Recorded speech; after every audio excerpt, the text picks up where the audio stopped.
Һаумыһығыҙ, эфирҙа яңылыҡтар, студияла Фәруаз Рафиҡов.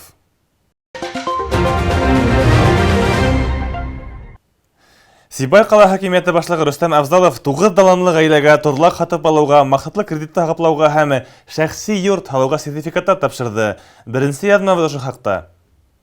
Йәш ғаиләләргә дәүләт ярҙамы Рәсәй Федерация граждандарын уңайлы торлаҡ һәм коммуналь хеҙмәттәр тәьмин итеү федераль программаһы сиктәрендә бүленде. Дәүләттән ярҙам алыусы өлөшөләр араһында күп балалы Дилә һәм Фирғат Ҡотлоғоловтар ҙа бар. Улдары Тимур һәм Рәмилгә иш булып бер бөртөк ҡыҙҙары Айгөл тыуыуы уларҙың сертификатҡа сиратын күпкә алға шылдырған. Зур рәхмәт әйткем килә администрацияға, беҙҙең ҡалабыҙҙың шундай зур бүләк беҙгә бирҙеләр. Ҡатын-ҡыҙҙар байрамына арнап, шундай матур байрамға арнап, беҙҙе ҡотланылар. Барыһына ла зур рәхмәт еткергем килә. Сертификат аҡсаһын әҙер торлаҡ һатып алыуға, йорт төҙөлөшөнә тотонорға йәки алынған ипотеканы ҡапларға мөмкин. 2022 йылдың 5 мартына алынған мәғлүмәттәр буйынса, ошондай уҡ дәүләт ярҙамы алыуға ҡалала 353 йәш ғаилә сиратта тора. Шуларҙың 40-ы күп балалы ғаиләләр. Дилбәр Султангилдина, Евдокия Титаренко, Руслан Кумышкулов, Любовь Карпова. Яңылыҡтар өсөн.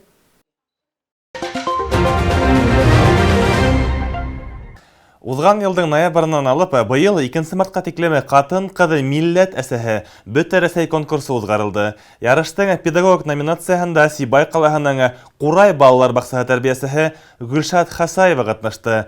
Саранан һуң ул тәьҫораттары менән беҙгә уртаҡлашты. Бындай конкурс төбәгебеҙҙә 2014 йылдан алып уҙғарыла. Быйыл 6-һы. Ул бөтә Рәсәй кимәлендә ойошторола. Географияһы киңәйгән. Гүзәл заттар 10 номинация буйынса билдәләнде. Гөлшат Зияйдин ҡыҙы күп балалы әсә булараҡ та, 27 йыл ғүмерен балалар тәрбиәләүгә бағышлаған педагог булараҡ та көсөн һынап ҡараған һәм финалға сыҡҡан. Был конкурста ҡатнашыу өсөн 10 ғинуарға тиклем презентация әҙерләп ебәрергә кәрәк ине. Презентацияны әҙерләнем һәм үҙемдең бәхетемде һынап ҡарарға булдым.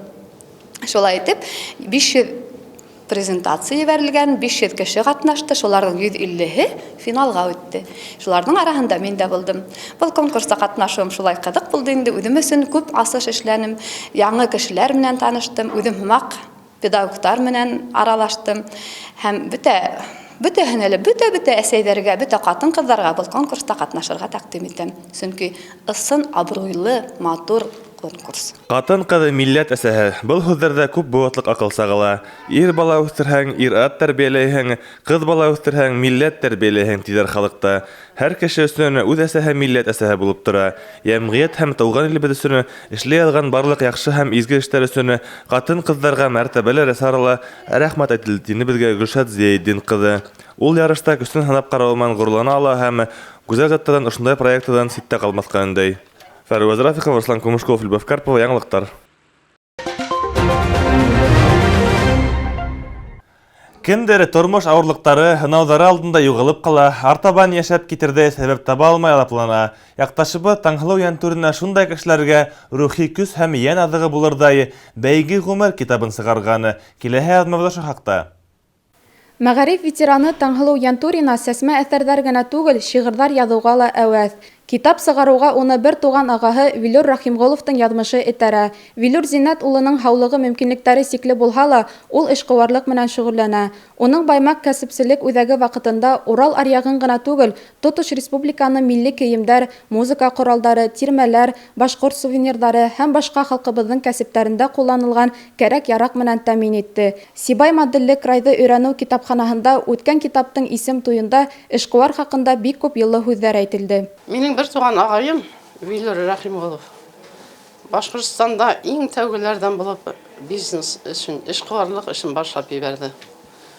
Ул был эште бер ниндәй ярҙамһыҙ, ниһеҙ үҙенең һәм еңгәйем Вәсиләнең тырышлығы менән уникаль предприятие асты. Ундай предприятие ул ваҡытта ла булманы, хәҙер дә юҡ. Сөнки ул башҡорт костюмдарын тегеүҙе һәр ырыуға ҡарап, һәр ырыуҙың билдәһенә ҡарап, үҙе уларҙың бөтәһендә эшләп, шулай текте. Бер генә коллективтың да күлдәге костюмы, башҡорт костюмдары икенсеһенә оҡшаманы. Улар һәр береһе айырылды, береһенән икенсеһе. Һәм ул костюмдар башкорт милләтен, башкорт халкының рухын күтәрүгә нык ярдәм итте. Ул башкортты безнең Башкортстанда гына түгел, безнең Рәсәйдә генә түгел, башка күрше тирәләге республикаларда да кем икәнен танытты. Бүгенге көндә уның бизнесы туктап калды, шуныһы бик ел. Һәм мин агайымның шулай нык тырыш кеше булганына күрә, уның рухы калган буыннарга да хезмәт итәргә тиеш дип, ошо китапты язырга булдым. Был китап уның турында, был китап уның үткән юлдары турында. Был китап югалмас, онытылмас шәхес турында. Әҫәрҙә тормошо сағылған Виллур Зиннәт улы һәр ваҡыт кешенән яҡты эҙ ҡалырға тейеш дип ҡабатларға яратҡан. Баймаҡ районының Юлыҡ ауылында тыуған, Ишберҙенең һыуын эсеп, саф урман һауаһын һулап, тәбиғәттән рух көсө алып үҫкән шәхестең ғүмере юлы берәүҙе лә битараф ҡалдырмай.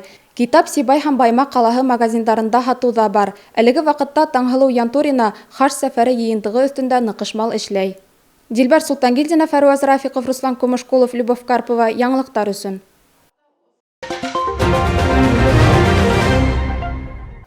Был бүгенге көндәге бөтә яңлыктар һеҙҙең өсөн мин Фәруаз Рафиҡов эшләнем. Беҙҙең бөтә сығарыштарҙы ла Instagram, бәйләнештә һәм YouTube селтәрендә ҡарай алаһығыҙ. Һау булығыҙ!